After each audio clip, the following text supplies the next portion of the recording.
Hey friends, back at it again. Where I'm here today. Let me issue an apology for the lack of uploads the past few days. I was not feeling well. We had family come to visit earlier in the week, and I don't know if they brought something with them or what, but I was not feeling well. Started feeling good Thursday evening, and then Friday and Saturday were rough. Sunday was a little bit better, but today we are feeling fantastic, so I appreciate your patience. But we have a couple of things to talk about today. Starting off, I wanted to do a reminders video. We do one of these kind of before every season. No, it's not going to be loot reminders and go get this and go get that, blah, blah, blah. These are kind of more on the front lines, you know, easy stuff to do. So starting off with number one, please make sure that your console or your PC is set to automatically update Destiny 2. This is something that I, for whatever reason, my Steam struggles with. It just doesn't auto update. So, you know, I'll be busy all day and I'll be super excited to play the new season. And I have to download the download the update. So make sure that yours are set to automatically download. You know, that way tomorrow when you get home from work, you can just hop on and hopefully play. But yeah, in terms of playing though, do expect, please expect Bungie's servers to take a big old poo-poo when you try to log on, especially if you're trying to log on right as soon as it launches at like noon or whatever time it is. This is nothing new. Every season, every updates, you know, that happens, every major update that happens, we have to deal with, you know, the servers being laggy and the throttle and the error code, stuff like that. So do expect Bungie the servers, to not be great at first, especially if you're trying to log on at noon. We're probably not even going to attempt to log on at noon. We'll probably wait an hour or so, and I'll get hang out with my kid and stuff like that. But just make sure to have that expectation that you're probably not going to get like right into the game right as soon as it launches. But who knows? Maybe Bungie has fixed their infrastructure and stuff. I know that, you know, they had talked about that in a TWAB recently or in an update or something like that recently. So just to expect that. The last thing that I can think of off the top of my head, make sure, of course, to go turn in all of your Crucible, your Trials, your Vanguard, Gambit, all those Ingrams that need to be turned in. Make sure to go do those. You don't want to miss out on essentially free, if nothing else, free shards. I'm going to be doing that tonight. I've got like 190 something Crucible ones to do, so woo, we're gonna do that tonight while my baby is asleep and my wife is asleep. But yeah, make sure to get those done. Really, you don't want to miss out on those, because like I said, like if you're like me and you have 190 something of whatever, like that's 300, 400, 500, however many shards, 600 shards. I can't remember how many shards it is. It's a lot of shards though, so it's very important to do that. But that's it for the updates. I want to move on to the next topic that we didn't get a chance to talk about when it was, I guess, revealed. But that is, of course, elemental shields and how they are changing, which I will just go ahead and save you a lot of time if you don't want to listen to it. I don't like them, but let's talk about why. Of course, for those of y'all who may have missed it, they basically showed that they are changing elemental shields from their, I guess, race/species specific design. So like the Vex with that kind of hatch pattern on it, you know, the Cabal with the whole circular, the zigzag and stuff on it, you know, all the different races, you know, how they have unique shields. Those are all changing, okay? And it looks like, according to what they showed us, they're not changing for the better. Now, of course, we did not get a full preview of every single shield. We only saw a Vex Minotaur shield. And of course, Vex Minotaur have that kind of cylindrical shield around them that has the hatch pattern on it.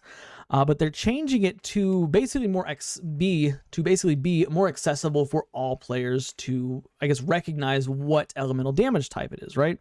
So they're changing it from that hatch pattern cylindrical shape to this almost just like an outline. It's just kind of like almost an egg-shaped outline around the enemy that looks to me like it is supposed to represent what damage type it will use to break it. Like, you know, it was void, of course, so it had like this kind of void flame look to it. I mean, it definitely looked like a void shield. You could tell it was a void shield. Even if it's in black and white, you could have told it was a void shield.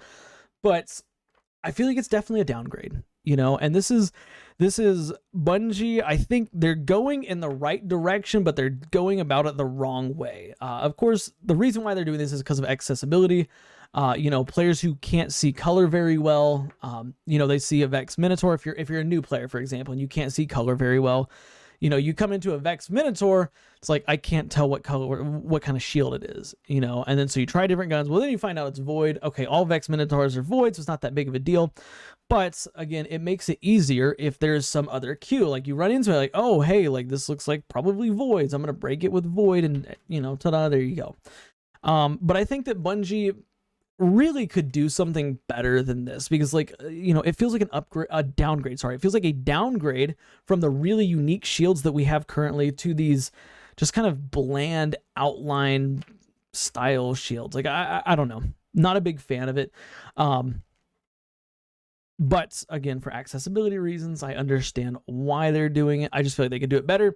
And one of the ideas I had to make it, I guess, more to keep that nice look, which was an upgrade, a major upgrade from Destiny 1. You know, in Destiny 1, all the shields were just like this kind of like dull flame around enemies. You know, every shield looked the same, except for the color, of course, or purple, orange, or blue. But now Bungie is, you know, they upgraded them, and now it feels like we're going back. We're taking a step back. So I think a way that Bungie could potentially make it better for players is right next to the enemy's name, put a little icon, you know, like a void icon or a solar or strand or whatever icon out there, right? That way players can look and say, that is a strand shield. That's a void shield. That's an arc, solar, stasis, whatever kind of shield, you know, but still keep that same nice look to it, right? Another option they could do is just make it toggleable. You know, I don't know if that would work because I'm not a developer, but make it toggleable. So, you know, if you struggle to see the shield colors, you can turn this feature on to show more of a, you know, pattern design on the shield as opposed to the standard, you know, design that we've been used to for however many years since Destiny 2's launch. Give players the option to change between those two. That way, you know, players can still have the accessibility feature, but also players who really like the nice look of the upgraded shields can, you know, can still see that. But yeah, the last thing that maybe you could do is, you know, just right next to Minotaur, like put in parentheses, void. You know, just the word void, solar next to a centurion, arc next to a knight, something like that. That way players have another cue that, okay, like it's a void shield, it's a solar, strand, whatever kind of shield. But again, it doesn't take away from the overall look of the shield, because the new shield looks really bad compared to the old one. Like, I'm not gonna lie, it looks really bad. And of course, we don't have it in game yet, and this is just kind of in development, I guess. It's not launching next season or anything like that, but hopefully Bungie does upgrade it so that it will look a lot better. But yeah, that's it for that. The last thing I wanted to talk about, of course, Season of the Deep is literally coming tomorrow. I'm very, very excited for it. You know, but keep our expectations not too high.